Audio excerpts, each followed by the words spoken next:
Nous sommes au milieu du chapitre 20.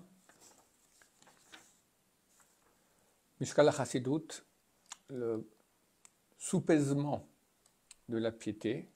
Alors on va expliquer dans le premier paragraphe que, étant donné que ce ne sont pas des choses obligatoires, quand on parle de piété, c'est des choses qui sont plus que l'obligatoire, ça peut des fois faire l'effet inverse. Il faut bien réfléchir aux toutes les conséquences possibles et imaginables d'un acte qu'on va faire, car des fois, le Rav avait cité ici deux actes, celles que il a décidé que Bar Kamsa va amener un animal à être avec un défaut, qui est un défaut pour les Juifs, mais pas pour les Goïms. Et la question, il veut le montrer aux Goïms qu'on n'allait pas le sacrifier, alors que pour eux, il n'y avait pas de défaut. Alors ils ont décidé de le sacrifier. Est venu Rabbi Atad ben Avkolas, je me souviens bien, Zechar ben Avkolas, qui a dit non, on ne peut pas faire ça. Et pour finir, à cause de ça, l'acte de piété de ce sage, le temple était détruit, Am Israël parti en galoute, etc. jusqu'à aujourd'hui. Donc des fois tu veux être trop chassid, trop pieux, et puis ça fait des dégâts. Ou l'autre exemple que le Rav nous a ramené, celui de Gedalia ben Achikam, qui est le gouverneur placé en Israël pour la petite minorité de juifs qui est restée ici après que Nabucodonosor a déporté tous les juifs en Babylonie. Il m'a dit, fais attention, quand Ishmaël ben Knaana vient, il veut te tuer.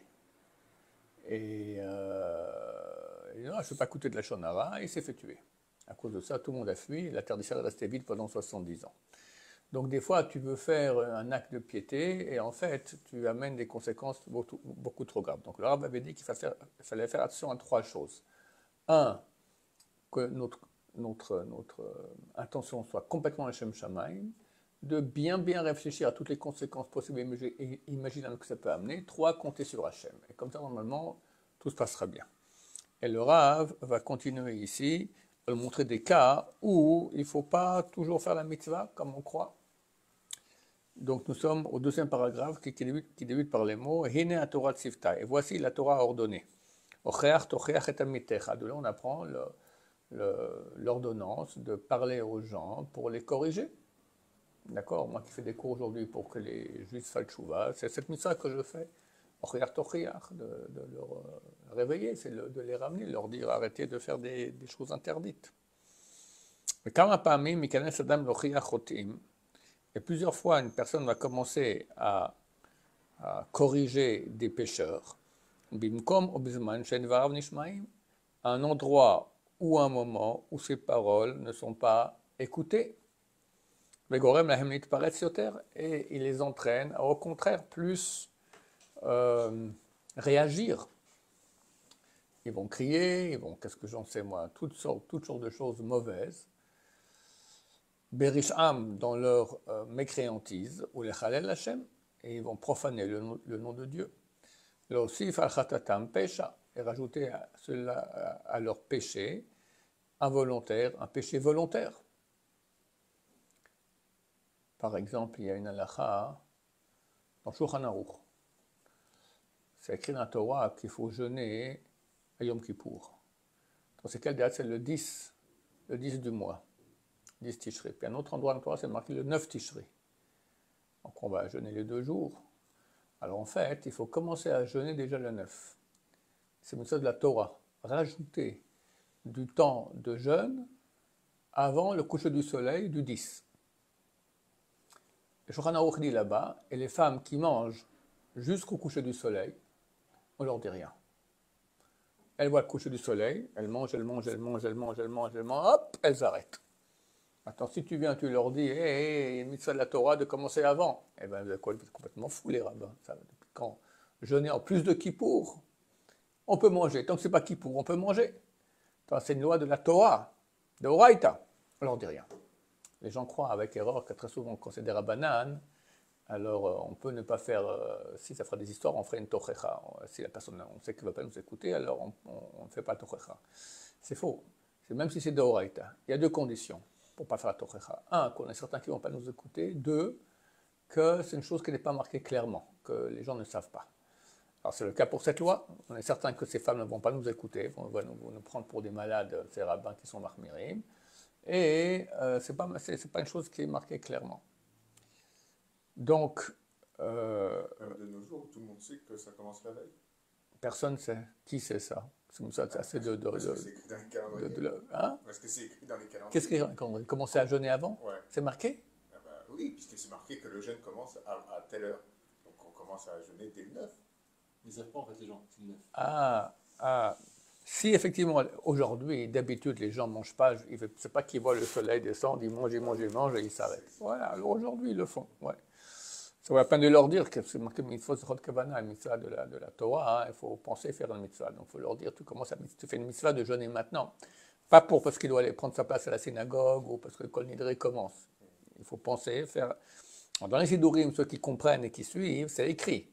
Je prends sur moi la mitzvah de Tosefat Yom Kippourim, rajoute Yom Kippourim, etc. En tout cas,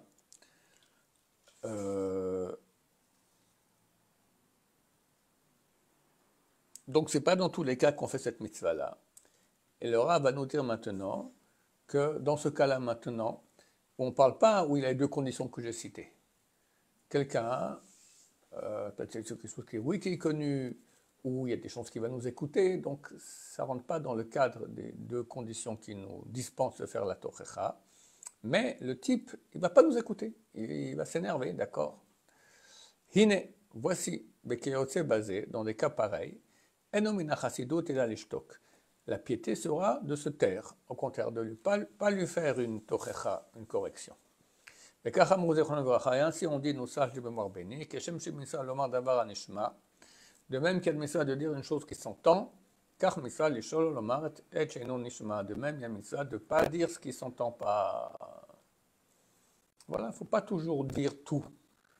Moi je vois ça ici, c'est la yeshiva. Chaque génération, il y a une baisse de génération. Ça devient la jeunesse, elle va en baissant, d'accord. Il y a des choses qu'un temps j'aurais jamais acceptées et je me tais. C'est pas facile, hein, parce que moi je suis. Maintenant, j'ai vu que le Rav Shlomo il a dit un bon mashgiach, c'est celui qui 80% de ce qu'il voit, il ne voit pas. 80% ne voit pas. Il faut pas voir. Voilà, c'est pas facile.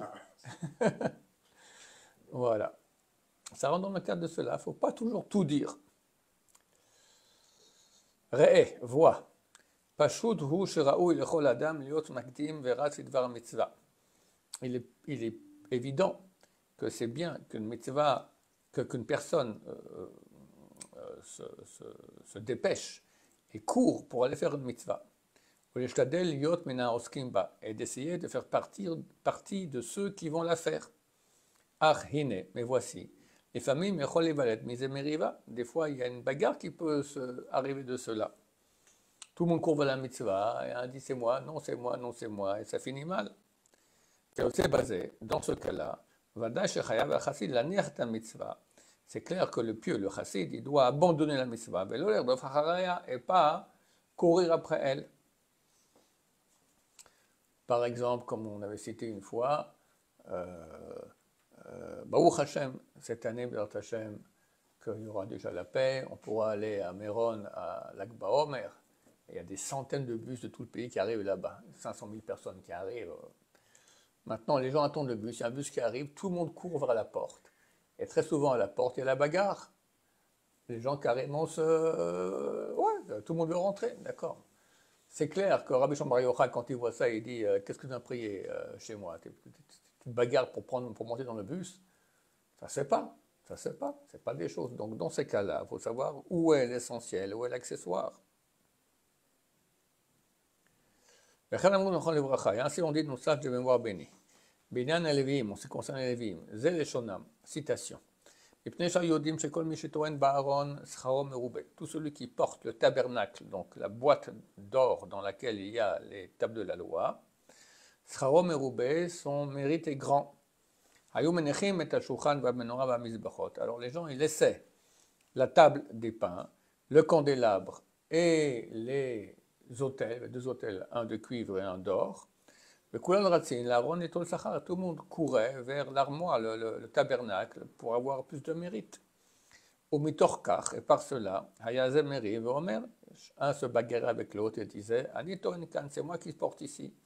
Zemeri et Omer, et l'autre se bagarre avec lui et dit Anito Enkan, non, c'est moi qui tiens ici. Au mitorkar, et par cela, Hayun Magin Kalut Rosh. Ils avaient un comportement de légèreté. Vata Shrina Pogad Baem. Et la Shrina les touchait, les tuait. Les tuait. C'est marqué que les Lévi'im qui portaient